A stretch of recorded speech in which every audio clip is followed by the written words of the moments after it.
Colonel Rob Maness has a lifelong record of providing dedicated service to this nation. Having worked his way up from the enlisted ranks to full colonel, he served our country for more than 32 years. He has served as a bomber squadron commander, bomb disposal technician, Joint Chiefs of Staff Operations Officer, assisted the National Security Team with the campaign plan for the global war on terrorism. He authored the first theater nuclear war plan and served as the Vice Commander of America's largest airborne intelligence wing. Colonel Rob Maness is a true American hero.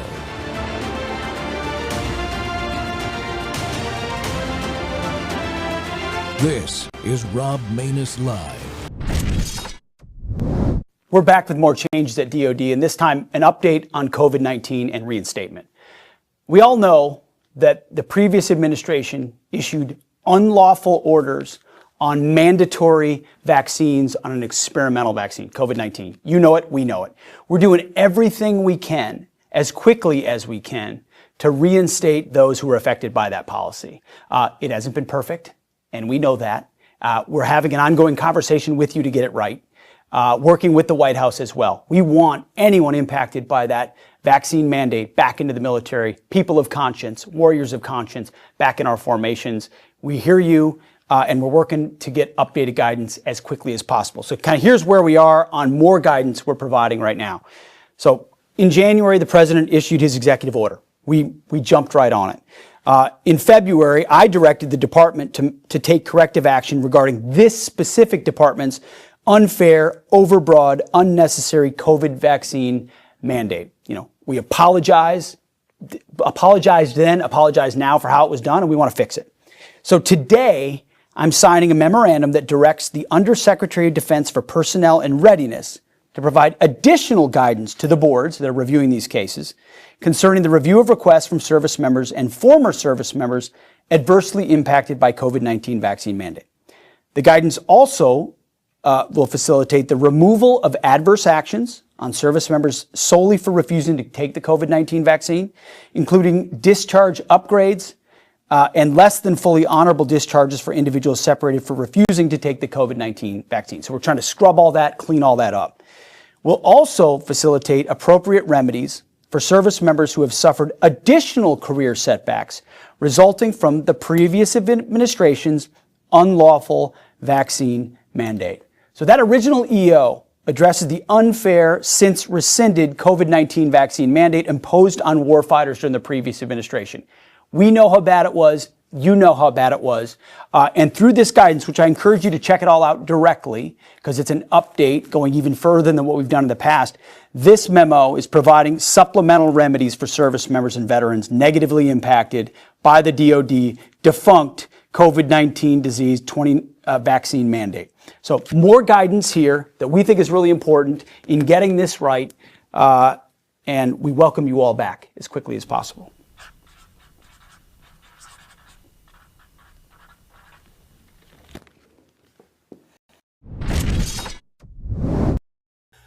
Welcome back to More War Monday here on the Rob Maness Show. And we're live on Worldview Tube and our X Spaces simulcast. Well, fighting the Pentagon's internal war continues, folks. I didn't really think we would need to do another show about this subject because of what you just saw from Secretary Hegseth right there.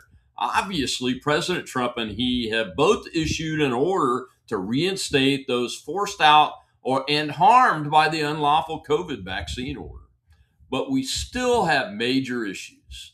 Very few members have been reinstated because of the bureaucratic processes being used and the hidden resistors that are still in the government. That leads me to why we're doing a show today. The timing is critical. The fight for justice for all of those military members and families continues to meet this resistance and undermining from inside the Pentagon. My guest today is involved in that and has become a victim of such actions, even though he got a favorable outcome from the Air Force Board of Military Records Corrections. But that wasn't enough to get past the resistors, and he faces forced retirement in just a few days.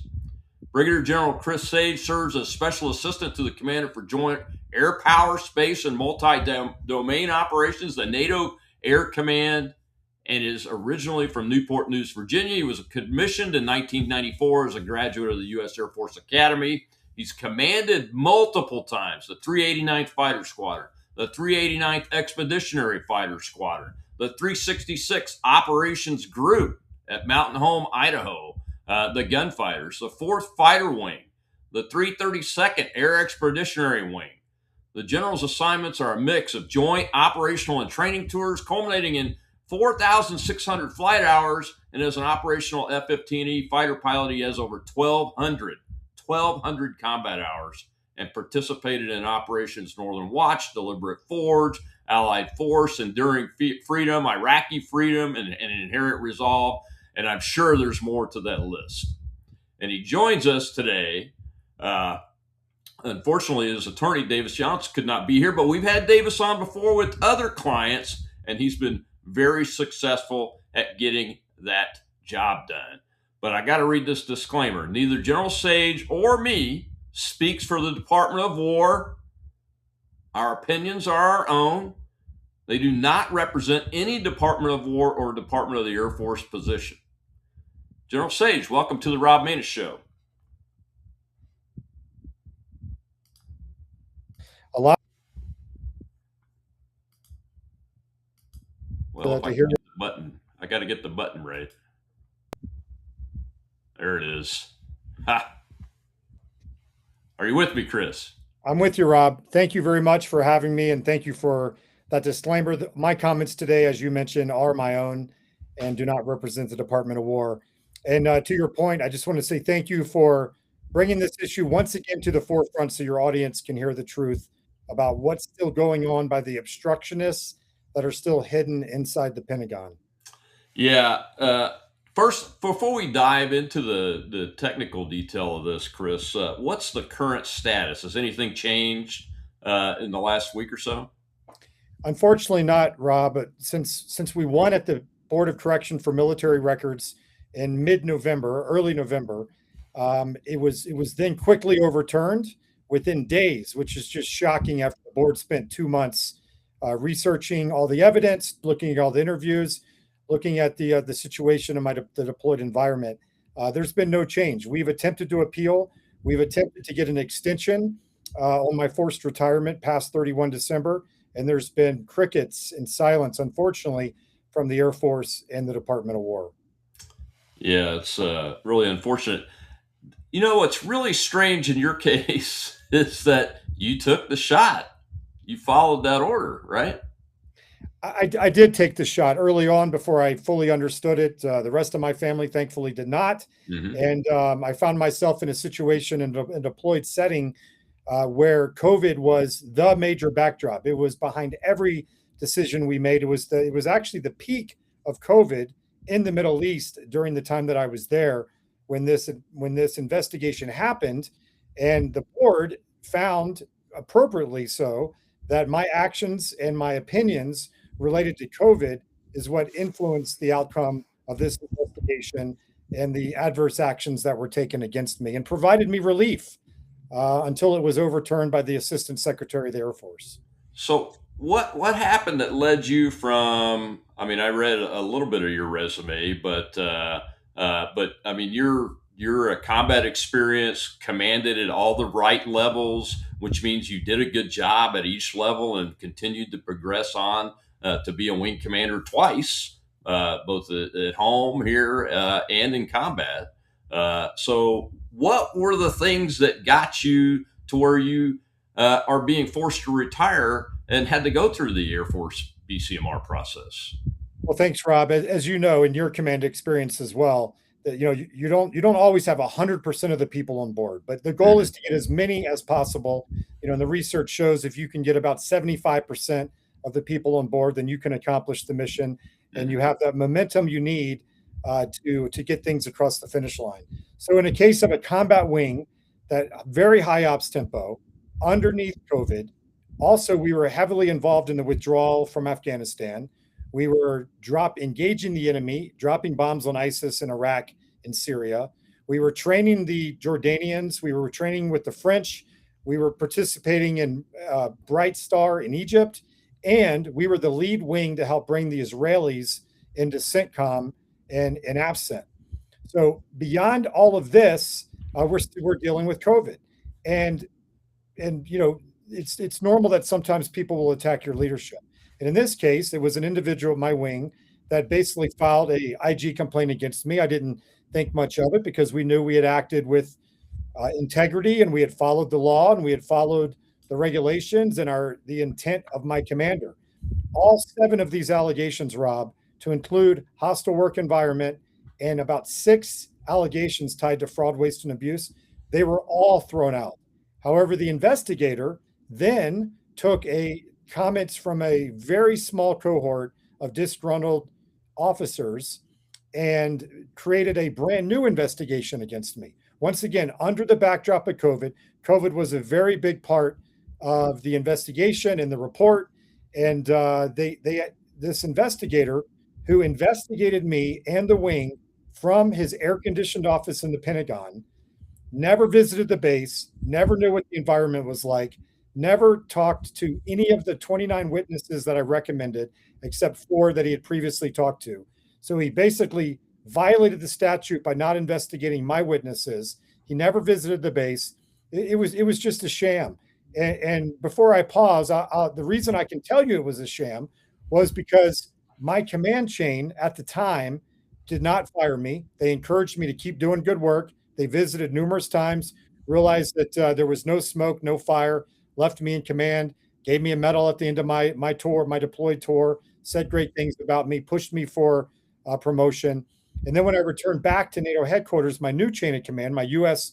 chain of command, looked at all the evidence and decided to take no action against me, which is why when the board eventually overturned this investigation, it made sense. But what is shocking is that the new Assistant Secretary of the Air Force for basically personnel, manpower, and reserve affairs overturned the board's results. And when you look at the letter, Rob, you'll see that he'd only been in the job for a few weeks. It was the lawyers that wrote the letter that for some reason had been fighting my case for 4 years, were just opposed to me continuing on and taking a win in this manner. Yeah, and I don't think you mentioned it, but that promotion recommendation that you had coming out of this command tour that was in question resulted in you being selected for your second star, didn't it? So, no, Rob, that's a great point. Actually, I had been put in for a 2-star before I even deployed, and I was selected while I was deployed for 2-star promotion. My downrange command and then my follow-on command continued to support that effort, and I was promoted. Later, when we found out that the last administration, the Secretary of the Air Force, Kendall, Lloyd Austin as the Secretary of Defense, recommended to the President of the United States that I get stripped off that promotion list. And it was done with the auto pen. So I'm sure we'll talk about that here in a minute. But then my chain of command actually tried to get me promoted again, get me put back on the promotion list. So my chain of command all the way through this, from before, during, and then after, I've been very supportive. This has been political since day one. And the shocking part is you would think the new administration would follow the guidance of the video that you showed at the beginning of this podcast, that it's time to fix the rights, the injustices of the past, and take corrective action. But they continue to not take the victory that was handed to them by the Board of Corrections. Yeah, it's baffling to me, Chris. I mean, your situation at face value, I've been working with those that have been forcibly kicked out a lot. But so at face value, it seems unique. But there are a lot of people in your exact position that weren't forced out from a bad conduct discharge or poor performance or those kind of things, but were just made to go, okay, you're going to have to retire because you didn't get promoted or whatever the trigger was. They were forced to retire. We got to take a real quick commercial break. It won't last very long, and we'll come back. We'll see a little clip from Andy Biggs, very short clip, talking about what's going on in the government, because you're right. There's a lot of resistance still going on. We'll be right back with General Chris Sage. Your heart beats 100,000 times a day. What are you giving it to keep up? Coffee, energy drinks, or the science-backed power of Cardio Miracle? Packed with L-arginine, L-citrulline, and CoQ10, it helps your body naturally boost nitric oxide levels so your heart, energy, and endurance stay strong. Your body deserves the best. Tap the link below and give it Cardio Miracle. There's so many people in the executive branch that support President Trump, but you have these secondary and tertiary level people that are trying to put up every kind of speed stick to try to wait out President Trump's term. That's a real problem, and that's why I believe that our top tier leaders need to clean out everybody underneath them and start over again. Welcome back to More War Run Monday. My guest is Air Force Brigadier General Chris Sage. And Chris, Andy was just talking at AmFest out in Phoenix during that clip, I believe. So this is all something that's very disappointing, but not unexpected by those of us that have worked in government for over 30 years, where you get the political appointees in, and then if the folks that are in rung 2, 3, 4, and 5 below them are not on board, they can really put a monkey wrench in the gears of justice. Rob, you're exactly right. We see this over the last 4 years throughout my case. It's embedded obstructionists that operate either in the JAG circles or the general counsel circles that are advising these senior leaders. And in my case, the gentleman that overturned the board results, a guy named Rich Anderson, a political appointee. I hear he's a great guy, but the board looked at my case for 1.5 to 2 months. And then within 6 days on the calendar, 4 business days, Mr. Anderson overturned my case. When you read his letter, it's written in unbelievable amount of legalese. It's obviously written by the lawyers, and it's the same lawyers that have been fighting us the whole way through for the last 4 years. And in the case of my case, there's an individual named Shannon McGuire, who was the one dealing with my case for the last 3 years. And sure enough, she's now the acting general counsel, the one that's advising Mr. Anderson, that's advising the Secretary of the Air Force. And so she was also there under the last administration. So she is one of these individuals that Congressman Biggs is talking about. There are many of them that are still there that are basically, they either slow roll the administration or they directly oppose the administration. But when I listen to what Secretary Hegseth said in your opening clip, compare that to what we see in this situation, it just does not make any sense at all. And the argument would be, well, there's not enough evidence to tie this to COVID. That's why he overturned it. Even though the board, by the way, the boards are set up on purpose so that you'd never have a tie. So in my case, the board was 2-1 majority, found preponderance of the evidence that there was enough evidence related to COVID that my views on COVID negatively affected, the IG investigation. So why would someone that looked at this for a few hours or a few days, relying on their attorneys, then overturn it like that? That violates the intent of Secretary Hegseth's speech that we just watched, and it violates the 7 May 2025 memo that Mr. Tata's office put out to basically fix the injustices of the past. Yeah. So that was the excuse Anderson had on his letter, is that it's not tied to COVID. Correct. The board found with all the evidence that it was tied to COVID. Because the reality is, Rob, a few quick examples. When I first showed up, our airmen there was probably 10 to 12 airmen that were sick with COVID, and they weren't feeling very well. So they put them in an isolation tent, which is, bizarre to begin with. But when I asked to go see them a couple of days into my command, first of all, I was met with resistance. Then I was told I had to mask up. I had to put on all this protective gear. I had to put gloves on. I had to put a shield on. I didn't put the shield on, but I'm going in the tent. When I got in the tent, I took the gloves off and I shook their hand. The medical experts, were about to flip out that I did that. And I looked at them and said, look, it's just a virus. I'll just wash my hands afterward. It's no big deal. But the crazy thing, Rob, is there was barbed wire around the isolation tent. When I asked why, they said, well, it's to keep It's to keep them in the tent area, and it's to keep everybody else out. And I immediately ordered, we're tearing down the barbed wire. These airmen are sick patients. They're not prisoners. So that's just one of the many examples of the actions I took that really infuriated those that worshiped the COVID mandate, which unfortunately some of these people working under me fell into that category. Let me get this straight. They put a tent up to isolate these people and then put barbed wire around it. Was it guarded too to keep them in?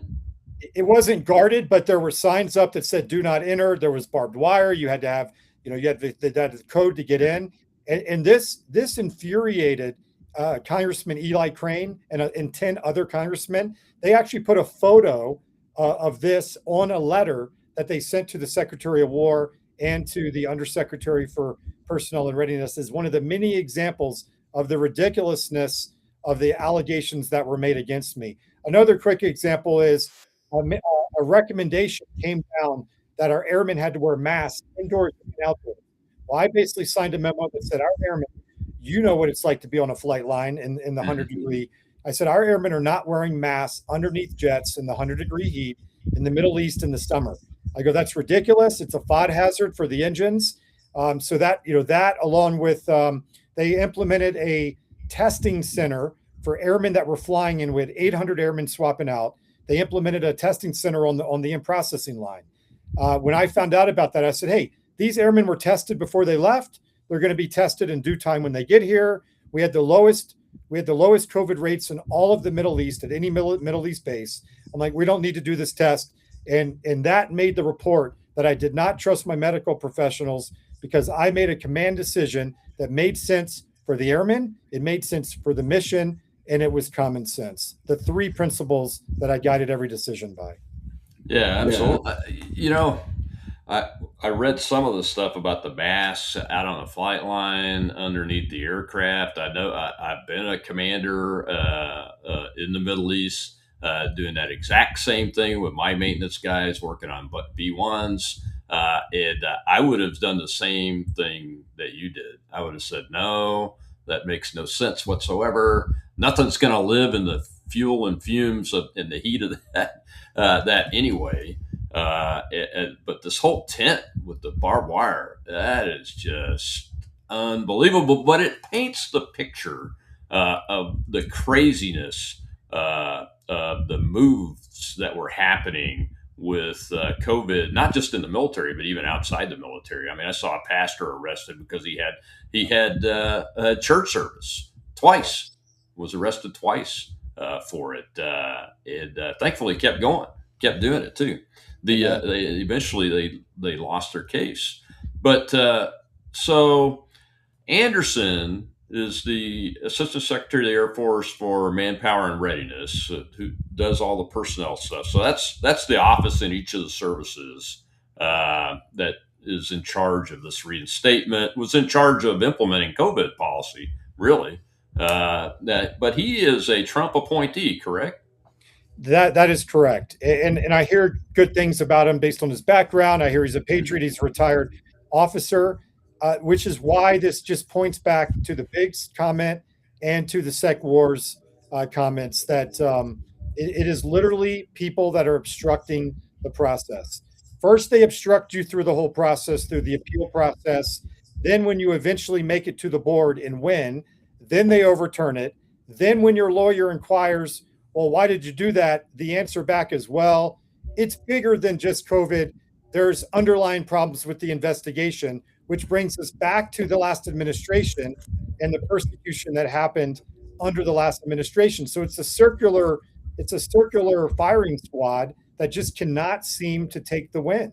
To your point, Rob, I was looking at some facts the other day that over 8,000 people that were forcibly removed from the military because of COVID-related issues, another 70 to 80,000 that left voluntarily. But how many of those 8,000 have been reinstated? I just read the other day that it's less than 100. And if that number is accurate after 1 year, then there's an issue here. And I'd like to just make that point. This is so much bigger than me. I am the canary in the coal mine. If I get forced retired in 2 days, I'll be fine. In fact, people ask me, why did you fight for 4 years? Well, thankfully, we had the means to do it. We had the resources to do it.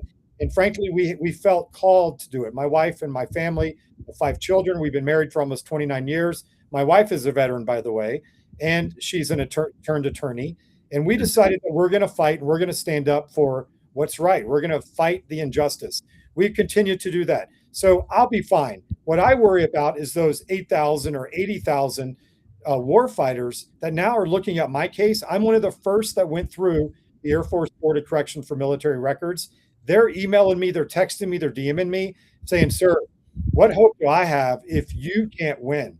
By the way, over $100,000 spent in lost back pay combined with my legal bills. These young airmen, these staff sergeants, tech sergeants, young captains and majors, they don't have those resources. And they're looking at this and they're worried, and they should be.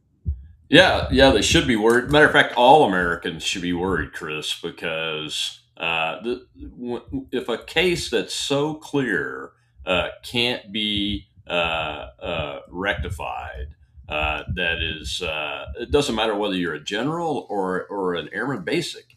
This case is very clear what happened, and you mentioned the auto pin earlier, and Kendall and I assume the former chief of staff recommending you be redline. We call that redlining if you're on a promotion list and you're taken off the list by the president, folks. But the president, you don't think, really made the decision?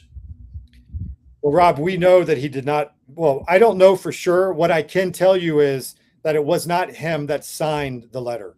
It was the auto pen. There were 3 auto pens used, A, B, and C. Senator Cruz's office pointed this out. So did some other organizations.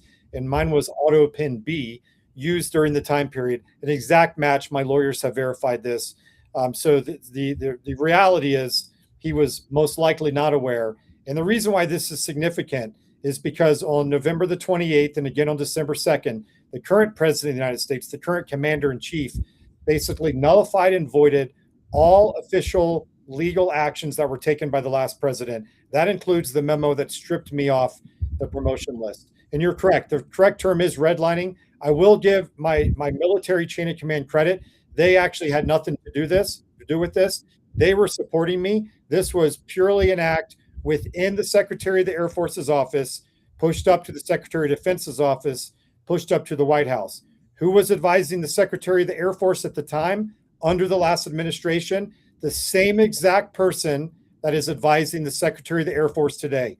She opposed my case at every appeal. She opposed it when we took our fight to the Secretary of the Air Force with a letter when we heard he was going to try to strip me off the list. And she is now the primary legal advisor to the Secretary of the Air Force and to Mr. Anderson, who signed the memo. Wow. So what's her name again? Shannon McGuire. Shannon McGuire. That's unfortunate because, Terry Aderam, who was the DOD at the time, general counsel, is the one that modified or put the letter out, say, with the fake info about, the EUA vaccine is the same as the Comirnaty vaccine from a legal perspective, which is entirely not true. That's issue 1 with that order and why it was unlawful. And 2, the Comirnaty was never made available. It never really FDA approved it, taken off the EUA list, the emergency use authorization list. And you can't force American human beings to take an experimental vaccine, even if they're in uniform, right? That is 100% correct. I actually had lots of airmen come up to me while deployed. It's just some did arrive, normally from the Guard. They were, for whatever reason, were unable to get the shot. And they asked me my personal opinion. Well, by this point, lots of friends of mine, doctors back in the U.S., and were sending me articles. They were sending me peer-reviewed articles, the studies that were coming out. And so these young airmen, specifically young females, they're like, sir, I want to have a family one day, and I'm very concerned about what I'm hearing. And I said, you should be concerned because here's a peer-reviewed study that says, this has not been studied with pregnant women, young men with the heart issues. I mean, we now know much better, but even at the time, these studies were coming out. So I would then question my medical professionals. What do you think about this? What about this study? Or should we be concerned? This study tells me right here that masks don't work. Specifically, the Chinese masks the chemically infused Chinese masks, they do not work. And I had one of the commanders that spoke out against me in the report came up to me after and said, "Sir, you have to stop asking questions about COVID." And I'm like, "Why?" I said, we're going to make common sense decisions. "Sir, when you ask questions, you're getting political." And when that happened, I realized that for me, it was common sense and it was just being a good commander. For that individual, it was a religion. And I was questioning his religion. Yeah, I want to dive into that after this commercial break real quick, Chris, because I think that's important for folks to understand that weren't on the scene exactly how this transpired, because what you just said there, most people have never heard it before from an active duty Air Force officer or any military officer, quite frankly. It can be quite confusing. We'll be right back with General Chris Sage on the Rob Maness Show. Tired of feeling tired? Your energy isn't just about caffeine, it's about circulation. Cardio Miracle supercharges your nitric oxide levels to help your blood flow better, your heart beat stronger, and your body feel more alive. No crashes, no jitters, just real, lasting energy from the inside out. Feel the difference. Tap the link below to try Cardio Miracle today. They devastated our military in many ways. One, in terms of morale, there were many service members who were aware of this legal issue, who knew that this was an unlawful order and understand that it's our obligation as service members. These are the lessons of My Lai. These are the lessons of Nuremberg, that you don't follow unlawful orders. You have an affirmative duty not to follow unlawful orders. And service members who tried to uphold their oaths and do that lost their livelihoods, lost their careers. And I'd be remiss if I did not mention that many suffered vaccine injuries. And we have whistleblowers who brought forward data showing huge increases in things like neurological issues, things like heart issues, immediately following the vaccine mandate. And all of this was swept under the rug. So there's been a huge devastation to the force when we talk about wanting to increase the lethality of our force. This is an ongoing issue that the administration should certainly look into. Welcome back to the Rob Maness Show. My guest today is active duty Air Force Brigadier General Chris Sage, who is about to be forced to retire here in just a few days on December 31st because the resistors in the government, the obstructionists in the government, regardless of whether a Trump appointee is in place or not, are being successful in obstructing the President of the United States and the Secretary of War's direct order to not only reinstate those 8,000 plus individuals that were forced to leave the service, but also alleviate the harm that's been caused. And I think that's by other military members. And Chris, I think that is one of the things that the legalese people in the Secretary of the Air Force's office, with Ms. McGuire leading it, the acting general counsel, is leaving out of the picture when they write it down, isn't it?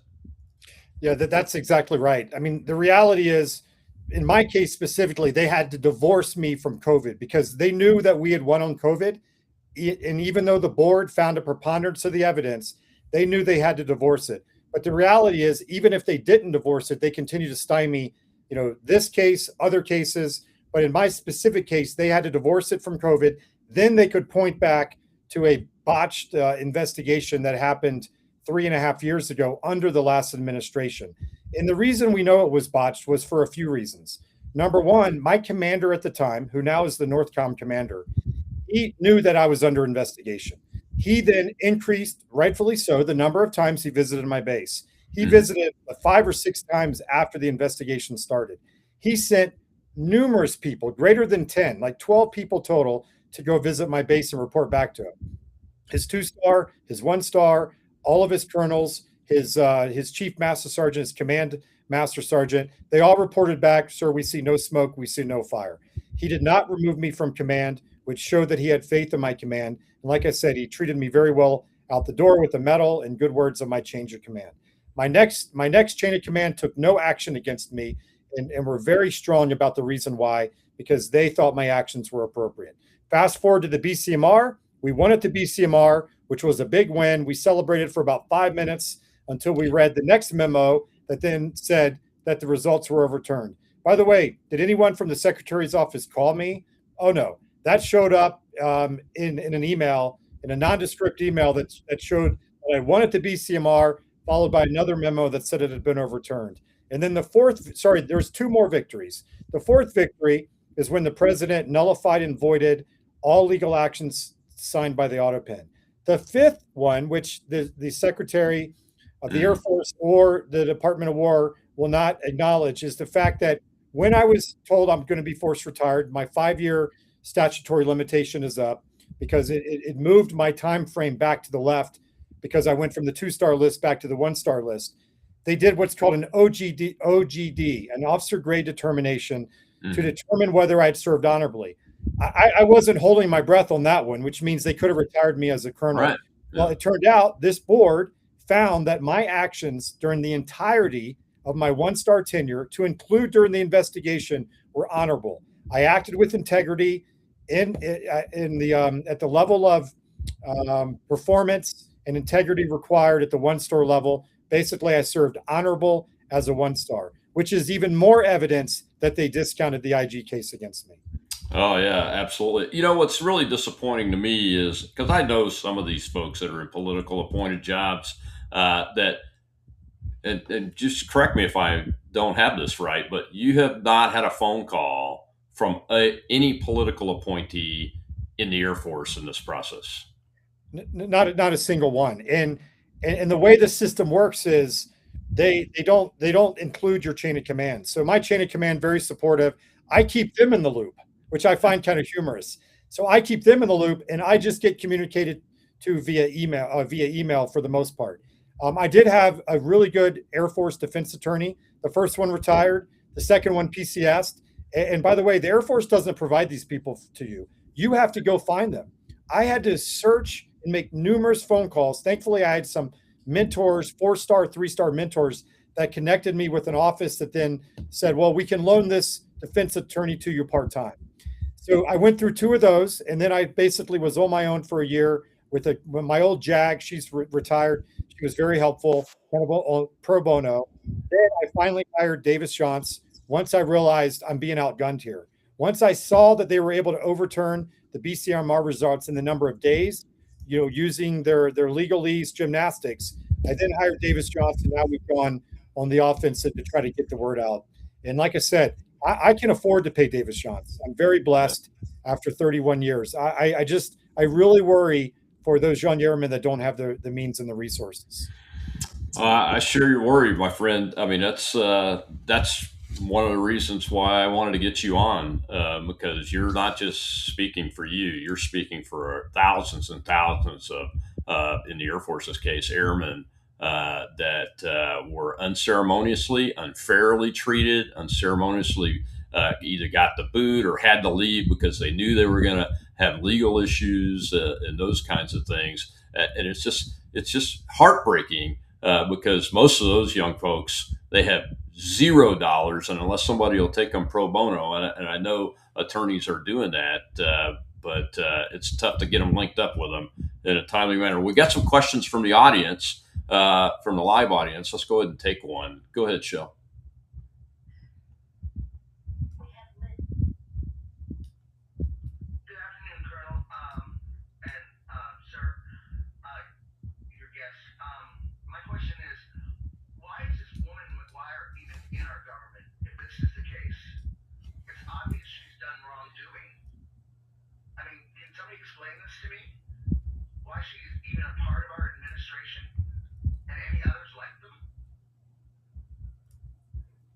That's a great question, Liz. And Rob, if you'd like me to answer that, I think this is where Congressman Biggs, I mean, he hits it right in the bullseye. It's a great effort over the last year to put quality people in these positions, but the reality is there's second and third tier level obstructionists that continue to operate behind the scenes. They call it, malicious compliance is one way. It basically means they slow roll it. They're effectively waiting out the president of the United States, which is hard to believe. But after 1 year, they realized that they just got to make it 3 more. Well, less than 100 people were reinstated in the last year. So, from their perspective, from some of these obstructionists, they're winning. They're sort of meeting their objective to obstruct the president of the United States, the commander in chief, and to slow roll what the Secretary of War so eloquently said in your show opening. I mean, this is an injustice that has to be happened.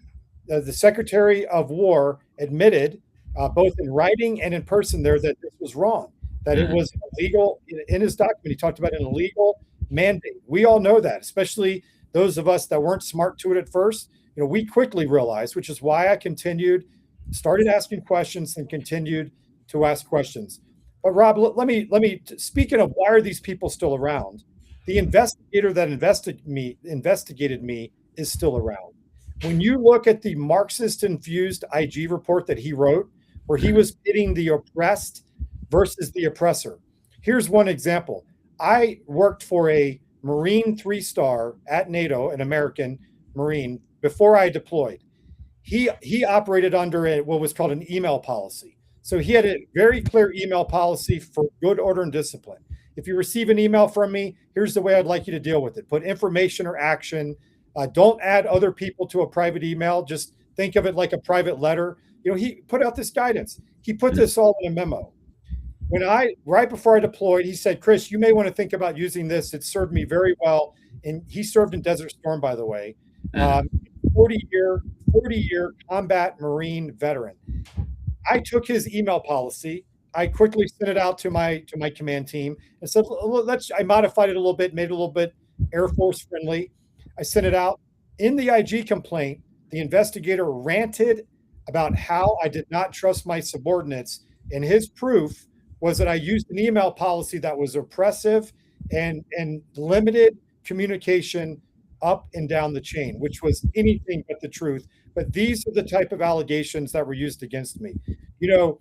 Stalin's secret police chief said, show me the man and I'll show you the crime. And that's what this report felt like. They interviewed me for 7 hours, asking the most minute details of situations that I didn't remember. We followed up, and in the report, he said, General Sage really struggled to remember the details. Therefore, that limits his credibility. There's many more examples I could use, but the email one is just the most absurd, not to mention the COVID examples that we've talked about. Now, is the individual that did this investigation a government civilian, a contractor, a military person? A government civilian that has never operated in this type of environment that we were operating in, that did the entire investigation from his office, his air-conditioned office in the Pentagon, over the phone. It was, IG investigations are only supposed to take a few weeks to a few months so that they can correct the wrong and help the unit and provide relief. Mine started in January, really December of 21, and went all the way until the end of November of 22. We had all redeployed. The wing, it was a brand new wing. There was no relief given. There was nothing, no conclusions reached, except for the fact that he substantiated an allegation against me that my next chain of command effectively threw out. But once you have that black mark on your record, Rob, you know this, you can't recover. But even though at the time I thought maybe I could, because my command chain immediately said, we're going to try to get you promoted again. And then out of the blue, I get the memo that the Secretary of the Air Force is now, this was first he redlined me, then they tried to get me promoted again, but it's just impossible to do with that black mark on your record. Yeah, which it makes it even more significant that your grade determination here at the end said, he's good. Retire him as a 1-star general because he served honorably in every position, and in that grade specifically. That's hard to do if you get a black mark on an IG complaint. As a matter of fact, we're all told 06s and above. You know this. The audience doesn't know it, but I'm going to tell you now. We're all told if you have an IG complaint against you, until that's adjudicated and you're vindicated, we won't even let you retire in some cases. And we certainly are going to do a grade determination on you if you ends up being substantiated. We're going to take one more commercial break here real quick, Chris. And when we come back, I want to dive into accountability, especially at the SES, the Senior Executive Service, and the General Officer level. get your views on that, on what's happening based on the situations that you've come in contact with, quite frankly. We'll be right back with General Chris Sage. Heart disease doesn't wait until you're older. It starts now. The good news? You can take control today. Cardio Miracle is the all-in-one heart health formula designed to support healthy blood pressure, better circulation, and more energy. With over 58 natural ingredients, it's time to fuel your heart the right way. Invest in your health before you have to. Click below to try Cardio Miracle. Devastated our military. Devastated our military. In many ways. One, in terms of morale, there were many service members who were aware of this legal issue, who knew that this was an unlawful order, and understand that it's our obligation as service members. These are the lessons of My Lai. These are the lessons of Nuremberg, that you don't follow unlawful orders. You have an affirmative duty not to follow unlawful orders. And service members who tried to uphold their oaths and do that lost their livelihoods, lost their careers. And I'd be remiss if I did not mention that many suffered vaccine injuries. And we have whistleblowers who brought forward data showing huge increases in things like neurological issues, things like heart issues, immediately following the vaccine mandate. And all of this was swept under the rug. So there's been a huge devastation to the force when we talk about wanting to increase the lethality of our force. This is an ongoing issue that the administration should certainly look into. Welcome back to the Rob Maness Show, folks. My guest today is General Chris Sage. General, that was the wrong clip, but that's what happens when you're your own producer, like I am today during this holiday season. But Casey's video is worth seeing again because she doesn't say the word, but it gets to accountability. The loudest message that I keep hearing from the force. No, it doesn't matter what uniform they're wearing, whether it's even in the Coast Guard or the Merchant Marine, is accountability amongst the generals and admirals and the senior executive service. Because I'll just tell you, I know about a situation where a deputy assistant secretary in personnel policy, her position has been changed from a political appointee to a career position, and there are SESs that are protecting the person in that position, and they're a Biden holdover, and we're an Obama appointee before that. Personnel policy. I mean, that position is responsible for recruiting, is responsible for promotion. It has a major say in where men and women that are wearing stars get assigned, what jobs they get, which translates to whether the president's orders are going to be followed or not, his lawful orders are going to be followed adequately or not, or whether they're going to be resisted. And that is a problem that we on the outside are seeing. Now, I don't have any classified information anymore. I have never talked to the individuals in these positions that I remember anyway, but my gut's telling me that when I listen to the troops that are there and that have experienced this and are watching it, that if we don't answer these questions, our readiness is not going to last at this high levels that we've achieved through the initial Trump administration. It'll start to wane again. And Rob, that's exactly right. You know, General Flynn just put out a post a couple hours ago where he said 2026 needs to be the year of accountability. And that's exactly right. The president has been very clear, but now it's actually enacting that down into the different departments. You know, have people been held accountable? I don't know, it seems a little thin on the accountability side, you know, both on the general officers, the senior JAGs. They did dismiss a few of the JAGs, but we all know there are layers and layers of people below them that fully supported the mandate and the illegal policies, and that just hammered people. Another great example is in the IG. When some of these airmen, you know, and warfighters were being harmed or were being attacked, if you will, were being unfairly treated, at certain points in their defense, what they were advised to do was to file IG complaints. In many of these cases, the IG complaints were just dismissed. Mm-hmm. So the IG, specifically in the Air Force, and I'm sure in the other services, was the IG system was complicit in basically harming the airmen that were kicked out, or that were mistreated, that were slow rolled, etc. And you brought up a good point earlier today. It's not just about court martialing people, which happened to Lieutenant Bashaw and others, or people that were effectively not allowed to reenlist, or people that were forced retired. But it's also about how you get ostracized. Let me tell you, Rob, 4 years ago or 3 years ago, I'm on a certain track.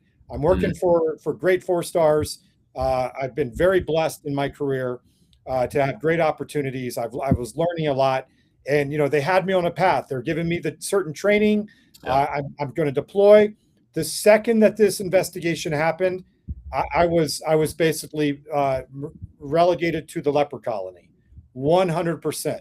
I can handle that. We continue to serve. We knew we were going to fight this battle from a very lonely position, and that's okay. Once again, I can handle this, but where is the accountability? Where's the accountability for the same people that were opposing the Marxist investigation against me, defending it 3 years ago, who are now the same people that are advising that they overturn the BCMR win that we achieved after 4 years of proving the fact that there's just something not right inside the Air Force. And we were so happy to have the win, and then so distraught to have it just ripped out from underneath of us.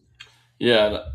I know you won't mind me saying this, but folks, this man is not stationed inside the contiguous United States right now, and has been fighting this battle long distance. So that's an even bigger sacrifice when you're facing forced retirement in 3 days. Quite frankly, well, we've got some more questions over in the audience. Let's go ahead and take one before we get to the end of the show. Go ahead, Shell.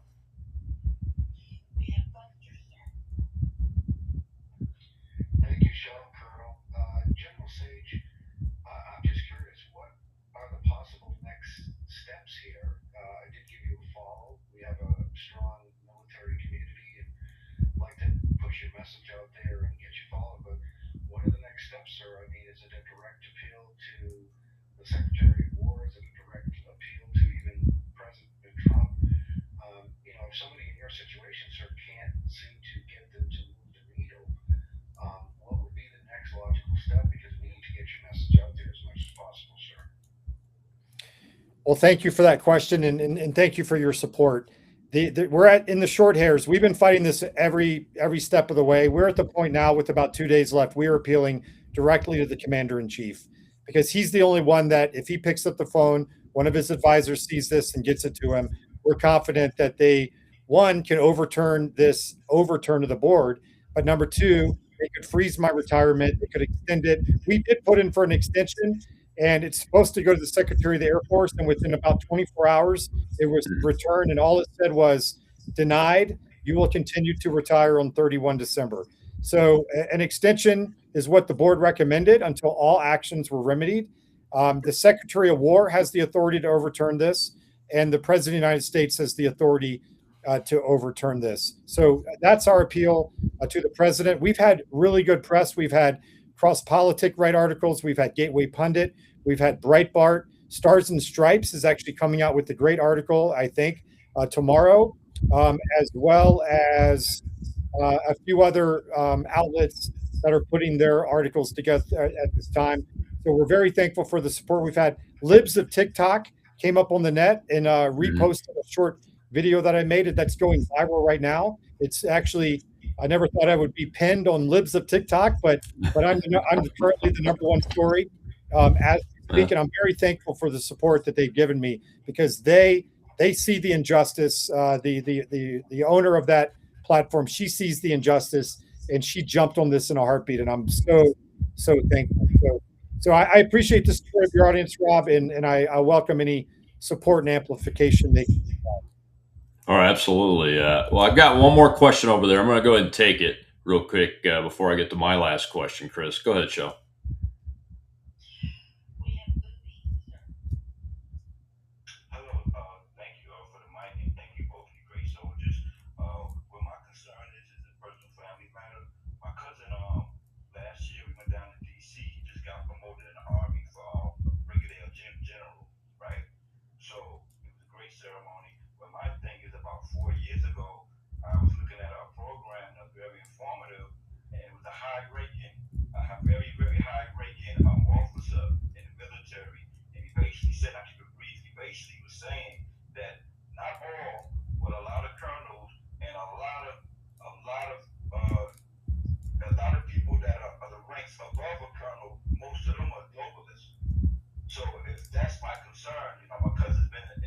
Mhm. President Ukraine had the chance to speak to him. But if that's in fact true, if they're more globalists, are they following globalist policies and don't really care what you guys think, not excluding yourself, Maness, and the general? Thanks for the question. Yeah, Rob, if you'd like me to Yeah, answer that, I go mean, ahead. at the end of the day, as you well know, we need leaders that are going to serve our nation by defending our Constitution. You know, we're a rare case in the world. We don't swear allegiance to a king, to a queen, to a government. We swear allegiance to the Constitution of the United States. And if we need to get back to that. We need to teach civics in the military. When I deployed, that's just another thing that really made some of my detractors angry. It was just crazy to think that they thought I was pushing politics when I gave every single airman that arrived at my base a pocket constitution. And I basically explained to them, I asked them the question, how many people have read this? Very few had ever read the Constitution. So we sort of went through it at the introduction of every arrival of cohorts that arrived. And they were very thankful. I got many positive comments later, like, sir, I never read the Constitution. But that is what we swear an allegiance to support and defend both internally and external enemies. And that's what we need, Rob, more people that believe in our historic foundations. Yeah, it's interesting that, and I'm glad this came full circle because you mentioned that one of your folks came up to you and said, "Hey, every time you question these COVID policies, it's being seen that you're getting more and more political from my perspective, from their perspective, and that is a problem because it's like we're behind the looking glass, to use a colloquial phrase, Chris, because." Take, for instance, the seditious six, the elected officials that are out there pushing and implying that the current commander in chief is giving unlawful orders and really are fomenting potential disobeying of lawful orders. But then there's those of us on this side of the argument that were not elected officials, but saying, look, you're trained to not follow unlawful orders. And the people that are not following this unlawful order have been hammered, completely hammered. And I think the number is 78. 78, the last time I looked at it a few weeks ago, was the number of people that have been reinstated since this. And it ought to at least be half of the 8,500 or so folks that were forced out through discharge. And many, many more of the situations like yours are very, very simple. Very clear cut, that they need to be overturned. That's why one of the groups that I'm on the board of advisors for, called STARS, sent a letter to the president asking for blanket pardons for all of the 85 to 100,000 people that have been harmed by this. Well, we got about a minute left. I wanted to give you a chance to tell folks where they can find you and what you need them to do. Give them an action that they can take. And we got to get this ball rolling really fast. Well, thanks, Rob, and thank you for your time today, and thanks for your audience for listening. So I'm on X at Sage Ideas, so at Sage IDEAS. You can follow me there. I'm putting up all the most recent developments. Amplify that as much as you can. Reach out to your congressmen and senators. Tag our senior leaders, the president, SecWar, on social media, and continue to fight the good fight. This nation is worth defending. This nation is worth saving. And, we're a people of faith. We have a long history of faith in God, faith in our nation, and faith in our families. And we need more leaders that are going to take that flame into the future, if you will. Yeah, well said, sir. Thank you so much for your time. I appreciate it. Please enjoy your rest of your holiday with your family. God bless you. We'll be continuing to pitch into this fight.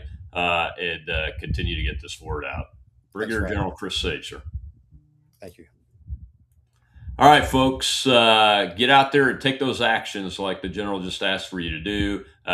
Look, things happen fast in this world, and there may just be 2 days left, but it's still time to correct it. And we can get it corrected even after the retirement date. That's the way things work, and that's what we're going to continue to try to do, because this country is worth saving.